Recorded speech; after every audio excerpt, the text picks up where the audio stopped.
Hello बच्चों, कैसे हैं आप सब। मेरा नाम है Ashish Pandey. Welcome to the topic master और स्वागत करता हूं बेटा आपका आपके प्यारे से बैच टारगेट 100 बैच में। टारगेट 100 बैच में कंप्लीट साइंस का बेटा हम पैकेज फ्री में लेकर आए हैं। यहां पर आप कंप्लीट क्लास 9th के साइंस के सभी लेक्चर्स फ्री में देख सकते हैं। साथ ही साथ में आपको हम टेस्ट पेपर देते हैं, प्रैक्टिस टेस्ट सेट देते हैं, साथ ही साथ में डीपीपी, पीपीटी, ये सारी चीजें बेटा आपको फ्री में मिलती हैं। आगे आने वाले समय में ये सारी चीजें कहां से आप डाउनलोड कर सकते हैं, कैसे आपको मिलेंगी, कैसे आपको टेस्ट देना है बेटा, आने वाले समय में मैं आपको जरूर बताऊंगा। अभी आपके लिए बेटा आपको चैनल से जुड़ जाना है और जैसे ही लेक्चर्स आते हैं आपको लगातार बेटा हमसे जुड़े रहना है और उन लेक्चर्स को देखते रहना है। यहां पर जो आपको लेक्चर मिल रहे हैं वो क्लासरूम के लेक्चर मिल रहे हैं। ये ऑफलाइन वाले बच्चों के लिए तो पेड बैच है, लेकिन आपको बेटा हम फ्री में दे रहे हैं। इसीलिए जो भी लेक्चर्स हैं वो क्लासरूम के लेक्चर हैं। आपको मजा आएगी बेटा पढ़ के, आपको फील आएगा कि आप क्लासरूम में पढ़ रहे हैं। आज बेटा मुझे मोशन चैप्टर का यानी गति, अरे भौतिक विज्ञान का पहला चैप्टर, चैप्टर नंबर 8 गति है। गति हम स्टार्ट कर दिए थे बेटा, हमने 8 लेक्चर देखा और आज हमें 9वां लेक्चर देखना है जिसमें हम कवर करने वाले हैं गति से संबंधित ग्राफ। अब आपको पता है कि गति वाले चैप्टर में बहुत सारे ग्राफ मिलते हैं। अरे बच्चों को ग्राफ समझ में नहीं आते, फिर बच्चे मेरे पास आते हैं, कहते सर सबसे टफ जो पोर्शन लगा रहे सर, न्यूमेरिकल सीख गए, डेरिवेशन सीख गए, हम लोगों को थ्योरी आने लगी, लेकिन सर ये ग्राफ नहीं आता। सर ग्राफ हमें समझ में ही नहीं आता कि कैसे सॉल्व, कैसे बनाना होता है, कौन सी रेखा कहां से निकल जा रही है, क्या हो जा रहा है सर, कैसे पता चलेगा कब हम कौन सा ग्राफ बनाएंगे बेटा। तो ये सारी बातें बेटा आज मैं आपको सिखाने वाला हूं। आज के बाद किसी भी बच्चे को ग्राफ में प्रॉब्लम नहीं होगी जो यहां से पढ़ रहा है, जो हमसे पढ़ रहा है बेटा जी। आज मैं आपको इतना बेहतरीन तरीके से कॉन्सेप्ट सिखाऊंगा कि ये मैं रटा नहीं रहा हूं बेटा, मैं ग्राफ बना के नहीं लाया। अरे मैं ग्राफ बना के नहीं लाया कि इतने ग्राफ होते हैं इनको रट लो, ये सब काम नहीं है बेटा हमारा काम है आपको कॉन्सेप्ट सिखाना ताकि आप खुद से ग्राफ को बना पाए बेटा जी। आप खुद से ग्राफ को बनाना सीखें। अरे खुद से सीखो बेटा। हफ्ते में 3 दिन क्लासेस आती हैं। हाँ गौरव बेटा, हफ्ते में 3 दिन क्लासेस आती हैं, 3 दिन। अब बच्चा पूछ रहा है कितने दिन क्लासेस सर आप लेते हैं, तो बेटा 3 दिन लेता हूं, फ्राइडे, सैटरडे, संडे, 3 दिन हफ्ते में क्लासेस चलती हैं। तो चैनल से जुड़ जाएं और देखते रहें बेटा। आपके एग्जाम के 2-3 महीना पहले बेटा पूरा का पूरा कोर्स मैं अपलोड कर दूंगा फ्री में, टेंशन वाली बात नहीं है। हाँ सर 3 दिन में कर दूंगा बेटा, 3 दिन में कंप्लीट कर दूंगा, टेंशन वाली बात नहीं है बेटा, हम बहुत ही अच्छे तरीके से पढ़ते हैं। अब आ जाओ, मैं आपको सिखाता हूं कि कैसे आप ग्राफ बनाते हैं, किस तरह से आप ग्राफ के कॉन्सेप्ट को सीखते हैं। पहले हम कॉन्सेप्ट सीखेंगे, पहले हम ट्रिक सीखेंगे और फिर बहुत सारे ग्राफ आपसे बनवाऊंगा, तो आपको ग्राफ का जितना हेजिटेशन है दूर हो जाएगा। कभी किसी बच्चे को ग्राफ में कोई प्रॉब्लम नहीं होगी। आ जाओ बेटा सीखते हैं। बेटा ग्राफ में कुछ हम लाइंस खींचते हैं, एक नीचे की तरफ बेटा, एक ऊपर की तरफ। एक को हम कहते हैं कि ये एक्स एक्सिस है, एक को बेटा हम कहते हैं कि ये वाई एक्सिस है। एक को बेटा हमने एक्स मान लिया, एक को हमने वाई मान लिया। बेटा जिसको तुम्हारा जो मन कहता है, अरे इसको वाई मानना हो तो इसको वाई मान लो, इसको मानना हो तो इसको मान लो, कोई प्रॉब्लम वाली बात नहीं है। कुछ ग्राफ में चीजें फिक्स नहीं होती बेटा, तुम अपने हिसाब से करो जो करना है। तुमने एक चीज कर ली, हाँ एक चीज करने के बाद तुम्हें फिक्स करना पड़ेगा। जैसे आपने इसको एक्स माना, इसको वाई माना है, तो अब जितने ग्राफ आगे बनाओ तो एक्स और वाई के रिस्पेक्ट में ही बनाओ, ताकि ग्राफ की कंपेयर हो पाए और आपके कॉन्सेप्ट कभी गलत ना हो। अब जरा ध्यान से समझिएगा मैं आपको क्या सिखाना चाहता हूं। बेटा जो ग्राफ्स है ना, वैसे बहुत टाइप के होते हैं, लेकिन आपको बहुत टाइप के ग्राफ नहीं सीखने, क्योंकि आपकी क्लास में जितने ग्राफ हैं उतने ही आपको आने चाहिए। बेटा यहां ये जो ग्राफ बताना मैं आपको बता रहा हूं कि कैसे बनाते हैं ग्राफ, ये अगर आप सीख लेंगे तो आपको किसी भी चैप्टर के ग्राफ बनाने होंगे तो आपको प्रॉब्लम नहीं होगी। अब जरा ध्यान से समझना बेटा, ग्राफ कई तरीके के हो सकते हैं। हो सकता है बेटा जी कि अगर मैं ऐसी लाइन खींचता हूं, जरा ध्यान से समझना, अगर मैंने ऐसी सेंटर से लाइन ऐसी खींच दी ऐसे करके, तो इस लाइन का मतलब बेटा ये है कि जितना x बढ़ रहा है उतना ही y बढ़ रहा है, यानी x और y समान रूप से बढ़ रहे हैं। यार बढ़ क्यों रहे हैं? अरे यार ग्राफ ऊपर की तरफ जा रहा है, जब ग्राफ ऊपर की तरफ जा रहा है तो मतलब बढ़ रहा है। यानी इस ग्राफ से हम क्या लिखेंगे बेटा, इस ग्राफ को हम लिख सकते हैं कि x और y समान रूप से बढ़ रहे हैं, समान रूप से बढ़ रहे हैं। तो इस ग्राफ से हमने क्या सीखा, अरे बेटा इसको सीख लो, इसके बाद कभी कोई प्रॉब्लम ही नहीं होगी ग्राफ में यार, अभी बहुत सारे ग्राफ मैं आपको करवाऊंगा। तो इस लाइन से आपने क्या सीखा कि जब लाइन सीधी ऐसे निकल जाएगी तो x और y समान रूप से बढ़ेंगे, कोई दिक्कत क्या, कोई दिक्कत नहीं है। लेकिन बेटा जी अगर मैं इस तरीके की लाइन बना दूं, देखो कैसे बनाऊंगा, अगर मैं ये लाइन मान लो स्ट्रेट बना दूं ऐसे, या मैं लाइन ऐसे बना दूं ऐसे, ऐसे करके ऐसे बना दूं, तो बेटा इस लाइन का मतलब रहता है कि ये लाइन जिस रेखा में बनी हो वो बढ़ नहीं रहा है, वो स्थिर हो गया है। यानी बेटा जी जरा ध्यान से समझना, तो ये वाली लाइन बेटा बताती है कि y स्थिर हो गया है, y स्थिर हो गया है। और इसी तरह बेटा ये वाली लाइन बताती है कि x स्थिर हो गया है। जरा ध्यान से समझना बेटा, यानी जिस रेखा के ऊपर मैं सीधी लाइन खींच दूंगा, जिस रेखा के ऊपर मैं सीधी लाइन खींच दूंगा तो वो रेखा बताएगी कि वो कांस्टेंट हो गया है। अरे सर इसका ग्राफ तो ऊपर की तरफ जा रहा है, तो सर ये बढ़ क्यों नहीं रहा? बेटा ऊपर की तरफ जाने से x नहीं बढ़ेगा, ऊपर की तरफ जाने से y बढ़ेगा। समझो, अगर ग्राफ ऊपर की तरफ जाएगा तो y बढ़ेगा बेटा जी, y बढ़ेगा। अगर ग्राफ इस तरफ जाएगा तो बेटा जी x बढ़ेगा। तो देखो ग्राफ इस तरफ तो नहीं जा रहा है, अरे इस तरफ ग्राफ कहां जा रहा है, ये एक पॉइंट पर ग्राफ रुका हुआ है, ये y की तरफ जा रहा है। तो बेटा यहां पर x स्थिर है, लेकिन बेटा y बढ़ेगा। क्या होगा बेटा? y बढ़ेगा।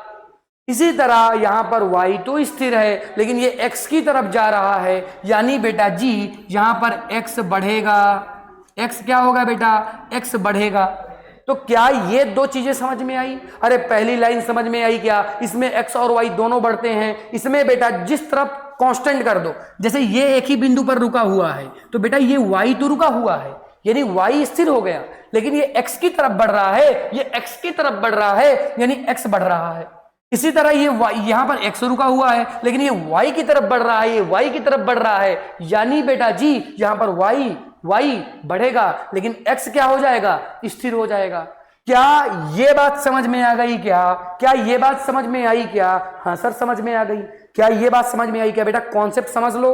अभी बहुत सारे क्वेश्चन लेकर आया हूं जो आपके यहां पूछे जाते हैं आपके एग्जाम में, कभी गलती नहीं होगी। समझ में आया क्या? ये दो ग्राफ समझ में आए? जल्दी छापो दोनों ग्राफ को। अरे जल्दी छाप लो, इसको हटाने वाला हूं मैं, अब नेक्स्ट ग्राफ की बात करूंगा। जल्दी छापो, जल्दी छापो। सर छाप लिया क्या? हाँ छाप लिया, हटा दिया। अच्छा हमने इसको क्या माना था? इसको हमने x माना था, इसको हमने y माना था। मैंने कहा था जिसको जो मान लो उसी को मान के चलना फिर आगे। दो कंडीशन बेटा मैंने बताई, अब तीसरी समझो। मान लो बेटा अगर ग्राफ आपको ऐसे प्राप्त हो, देखो ऐसे, इस पॉइंट से ग्राफ आपको ऐसे प्राप्त हो, इस तरह करके ऐसे, तो बेटा जी इस पॉइंट में जरा ध्यान से देखना, जरा ध्यान से चीजें देखना।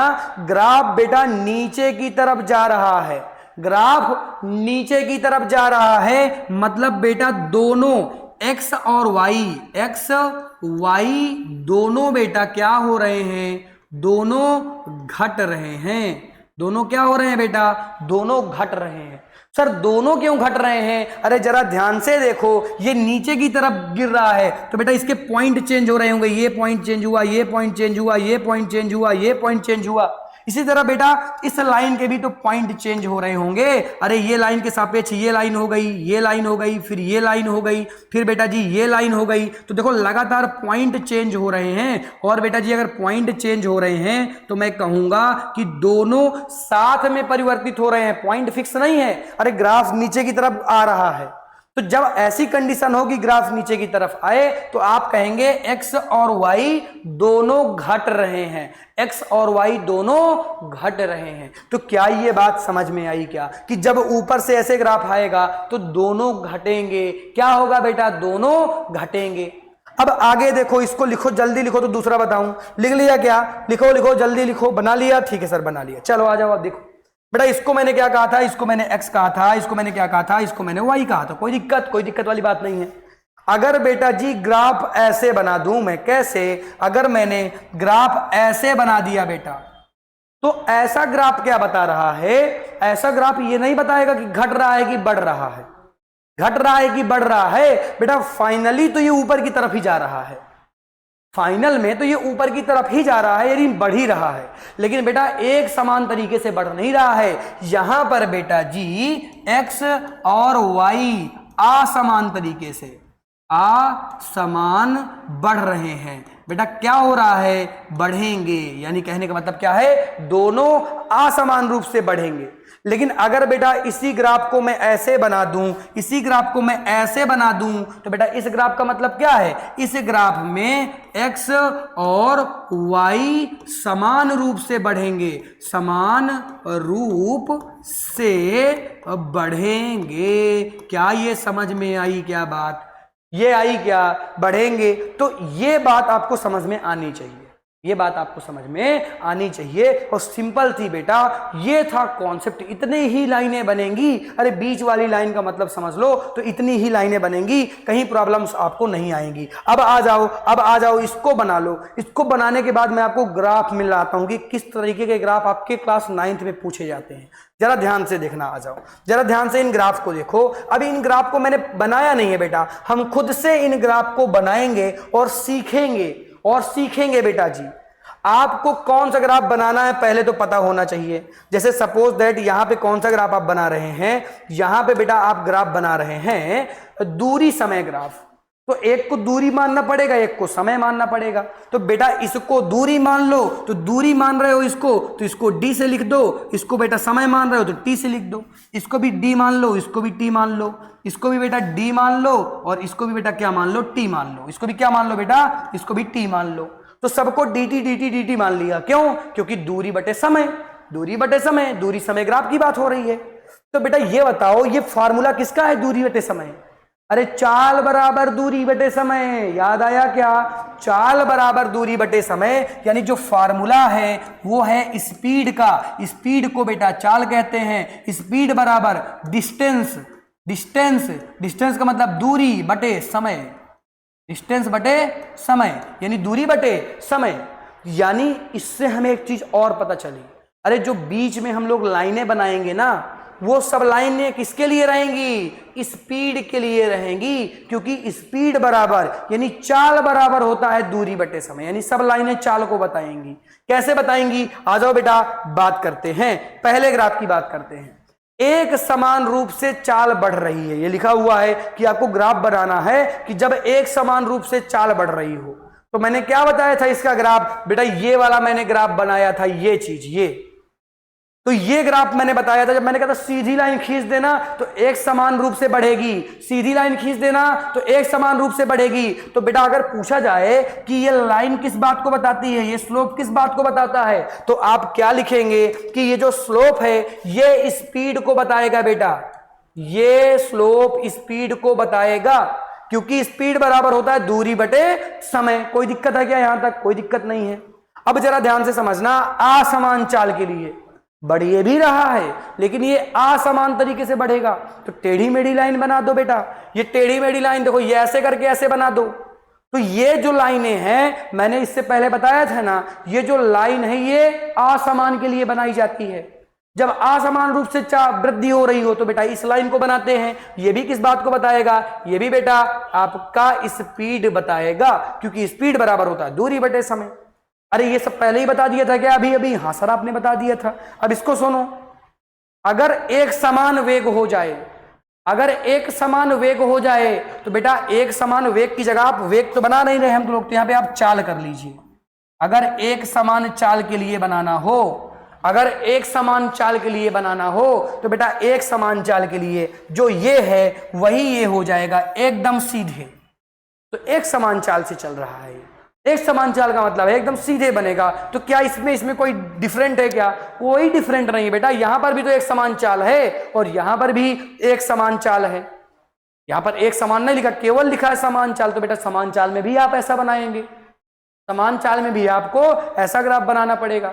तो आई होप ये तीनों ग्राफ आपको समझ में आए होंगे और आपने अपने आप इन तीनों को बना लिया होगा, क्योंकि कॉन्सेप्ट में ही मैंने सिखा दिया था कि ग्राफ कैसे बनाएंगे। अब आ जाओ, आगे आओ, तुरंत आगे बढ़ते हैं। और अब हम किसके ग्राफ देखेंगे? अब हम वेग समय ग्राफ देखेंगे। किसके देखेंगे बेटा? वेग समय ग्राफ देखने वाले हैं। यानी वेग समय ग्राफ किस बात को बताते हैं बेटा? यहां पर हम बना देंगे वेग, यहां पर हम बना देंगे बेटा किसको? यहां पर हम बना देंगे टाइम को। तो बेटा अगर एक्सेलरेशन की बात करते हैं, त्वरण बराबर वेग में परिवर्तन बटे समय। बेटा त्वरण बराबर क्या होता है? यहां पर लिख लो, त्वरण बराबर होता है वेग में परिवर्तन बटे समय। वेग में परिवर्तन बटे समय। तो हम लोग जो ग्राफ बना रहे हैं बेटा, वो तो वेग समय ग्राफ बता रहे हैं। तो बेटा वेग समय किसको बताता है? त्वरण को बताता है। और त्वरण हम किससे लिखते हैं बेटा? ए से लिखते हैं। यानी यहां पर जो लाइन हम बीच में बनाएंगे वो त्वरण को बताएंगी, क्योंकि वेग समय बराबर तो त्वरण होता है। तो लाइन भी किसको बताएंगी? त्वरण को बताएंगे। बेटा ये इंपॉर्टेंट है, आपको पता होना चाहिए। अब देखो जरा ध्यान से देखना, जरा ध्यान से समझना। अगर हम बात करते हैं एक समान वेग की, एक समान वेग बढ़ रहा है बेटा। अरे एक समान वेग बढ़ रहा है का मतलब क्या है? एक समान वेग बढ़ रहा है मतलब जब भी एक समान आएगा तो लाइन ऐसे रहेगी। अरे ऐसे ही तो बताया था बेटा।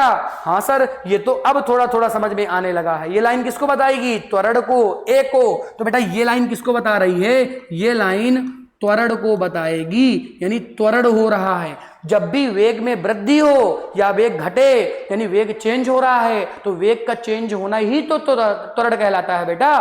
तो ये क्या हो जाएगा? त्वरण हो जाएगा। क्या ये लाइन समझ में आ गई? हाँ सर समझ में आ गई। अब अगर एक समान रूप से त्वरण घटे, यहां पर तो बेटा बढ़ रहा है, तो जब बढ़ रहा है तो ऊपर की तरफ लाइन जा रही है, तो घट रहा होगा तो नीचे की तरफ लाइन आ रही होगी। तो बेटा इसको हमने क्या कहा? इसको हमने v कह दिया, इसको हमने t कह दिया। तो जो बेटा लाइन आएगी वो नीचे की तरफ आएगी। ऊपर से नीचे की तरफ ऐसे लाइन बना दो, ऊपर से नीचे की तरफ। अरे बताया था ये वाला भी, हाँ बताया था सर आपने। तो ऊपर से नीचे की तरफ लाइन बना दो बेटा। ये लाइन किसको बताएगी? ये लाइन बताएगी कि जो त्वरण है ये घटेगा। यहां पर त्वरण घटेगा बेटा, यानी यहां पर मंदन होगा। मंदन का मतलब होता है त्वरण का घटना, यानी यहां पर मंदन हो जाएगा। ये हमने लिख दिया, ये हमने ग्राफ का मतलब लिख दिया। अब इन दोनों ग्राफ को जल्दी से लिखो, जल्दी से लिखो इन दोनों ग्राफ को। लिख लिया क्या? हाँ सर लिख लिया। तो अब आ जाओ, अब आगे बढ़ते हैं। अब इनको देखते हैं बेटा। वही ग्राफ हमें बनाने हैं बेटा, वही ग्राफ हमें बनाने हैं। ये वेलोसिटी टाइम ग्राफ का मतलब होता है बेटा वेग समय ग्राफ। यहां पर दिया हुआ है नॉन यूनिफॉर्म वेलोसिटी। घबराओ मत, नॉन यूनिफॉर्म का मतलब होता है असमान वेग। अरे यहां पर लिखे दे रहा हूं बेटा, यहां पर असमान वेग है। असमान वेग के लिए बनाना है बेटा। यहां पर असमान वेग यहां पर बढ़ रहा है, तो बढ़ने के लिए ये बना दिया। यहां पर वेग कांस्टेंट है, यहां पर बेटा वेग स्थिर है। लिख दो यहां पर वेग स्थिर है, यहां पर वेग स्थिर है, तो इसके लिए ग्राफ बना दो।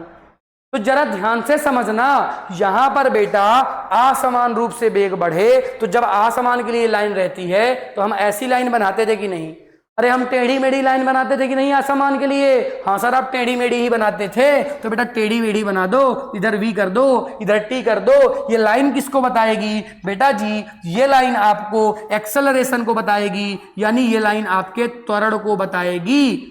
त्वरण बढ़ तो रहा है लेकिन एक समान नहीं बढ़ रहा है, कभी बढ़ रहा है कभी घट रहा है, क्योंकि बेटा यहां पर असमान है। असमान के लिए यही लाइन बनानी पड़ती है। मैंने पहले ही लाइन बनाना बता दिया था बेटा, जब मैं स्टार्ट कर रहा था लेक्चर को तभी बताया था, कॉन्सेप्ट में आपको बता दिया था। अब बेटा अगर वेग स्थिर हो जाए, अगर बेटा वेग स्थिर हो जाए, तो मैंने आपसे क्या कहा? एक को आपने v माना, एक को आपने t माना। v स्थिर हो गया तो v नहीं बढ़ना चाहिए। तब बेटा ऐसी कंडीशन में आपको ग्राफ ऐसे बनाना है, किसी एक पॉइंट को पकड़ लेना है और बेटा समय बढ़ता रहेगा लेकिन वेग नहीं बढ़ेगा। समय बढ़ता रहेगा लेकिन वेग नहीं बढ़ेगा। देखो एक ही पॉइंट पर रुका हुआ है।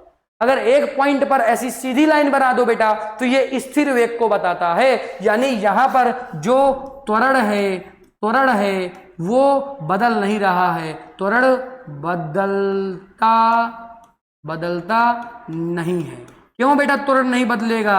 क्यों त्वरण नहीं बदलेगा?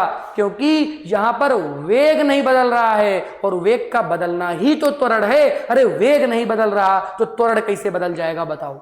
अरे वेग ही नहीं बदल रहा तो त्वरण बदलेगा क्या? नहीं बदलेगा सर। तो बेटा ये वाला ग्राफ भी बना लो, जल्दी बनाओ। आई होप आपको ग्राफ समझ में आ रहे होंगे बेटा। जीवन में पहली बार आप ग्राफ समझ रहे हैं। कोई भी प्रॉब्लम हो कमेंट करोगे, मैं सोल्यूशन दूंगा बेटा। आपको कमेंट जरूर करना है। अगर आपको समझ में नहीं आया बेटा तब भी कमेंट करो, आया तब भी कमेंट करो। हमें आपकी कमेंट चाहिए बेटा जी। तो आई होप ये चीजें आपको समझ में आई होंगी। आज मैंने बेटा आपको ग्राफ कैसे बनाते हैं, किस टाइप के ग्राफ आपके एग्जाम में पूछे जाते हैं और जितने ग्राफ बेटा मैंने बना के आपको दिखाए वो आपकी बुकों में मिल जाएंगे। ग्राफ का पोर्शन इंपॉर्टेंट होता है। अच्छी तरीके से इस लेक्चर को अटेंड करिएगा।